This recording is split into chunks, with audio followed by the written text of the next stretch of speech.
बुलेटिनच्या सुरुवातीला बातमी राज्याच्या कृषी मंत्र्यांची। राज्याचे कृषी मंत्री माणिकराव कोकाटे गेल्या काही दिवसांपासून पीक विम्यासंदर्भात केलेल्या वक्तव्यामुळे जोरदार चर्चेत आले। त्यानंतर आता मुख्यमंत्री देवेंद्र फडणवीसांबाबत त्यांनी एक महत्त्वाचे विधान केले। निवडून आल्यानंतर मुख्यमंत्र्यांनी पहिल्याच दिवशी दम दिलाय। माझ्यासह तुमच्या कुणाच्या जाण्यामुळे सरकारवर परिणाम होणार नाही, त्यामुळे जास्त मस्ती कराल तर घरी जाल असा दम फडणवीसांनी दिल्याचं कोकाटे म्हणाले। तर आमचे पीएस आणि ओएसडी देखील मुख्यमंत्रीच ठरवतात असंही कोकाटेंनी सांगितलंय। या राज्यामध्ये आपल्या सर्वांच्या आशीर्वादाने खूप अतिशय उत्कृष्ट असं काम झालं आणि थंपिंग मेजॉरिटीने या ठिकाणी आम्ही निवडून आलो। निवडून आल्यावर पहिल्याच दिवशी मुख्यमंत्र्यांनी दम दिला। आता तुमच्या कोणाच्या जाण्यामुळे सरकारवर काही परिणाम होणार नाही, माझ्यासह।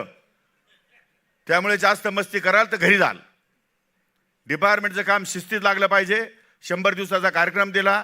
आमचे पीएस आणि ओएसडी सुद्धा मुख्यमंत्री ठरवतात, हे पण सांगतो तुम्हाला। असं आहे, पहिली गोष्ट माणिकराव कोकाटेंना कदाचित माहिती नसेल, पीएस आणि ओएसडी नेमण्याचा अधिकार हा मुख्यमंत्र्याचाच आहे।